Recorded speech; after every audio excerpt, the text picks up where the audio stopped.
Big pass Tamil season 8ல இந்த வாரத்திற்கான best performer, worst performer யாரு அப்படிங்கிறத தேர்ந்தெடுத்துட்டாங்க.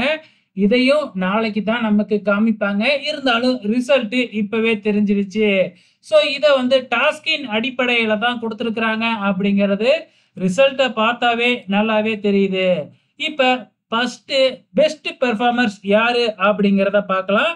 பெஸ்ட் பெர்ஃபார்மர்ஸா ஜெஃப்ரியையும், சாச்சனாவையும் ஹவுஸ்மெட் அதாவது சக போட்டியாளர்கள் வந்து தேர்ந்தெடுத்திருக்காங்க. அதே டைம்ல வொர்ஸ்ட் பெர்ஃபார்மர்ஸா யார தெரியுமா தேர்ந்தெடுத்திருக்காங்க? ஸோ இவங்கள ஏன்பா தேர்ந்தெடுத்தாங்க அப்படிங்கிற மாதிரி தாங்க இருக்கு. ராணவ் மற்றும் மஞ்சரிய தான் வொர்ஸ்ட் பெர்ஃபார்மரா தேர்ந்தெடுத்திருக்காங்க. மேபி ராணவ் மற்றும் ரியானுக்கு குடுத்திருந்தா பரவால்ல. ஆனா மஞ்சரிய எதுக்காக வொர்ஸ்ட் பெர்ஃபார்மரா தேர்ந்தெடுத்தாங்க அப்படிங்கிறது தான் புரியல. ஓகே ஃபிரெண்ட்ஸ், இது நாளைக்கு தான் நம்மளால பார்க்க முடியும். இருந்தாலும் இதுதாங்க ரிசல்ட். உங்களோட கமெண்ட்ஸ மறக்காம இந்த வீடியோ கீழ கமெண்ட் பண்ணுங்க.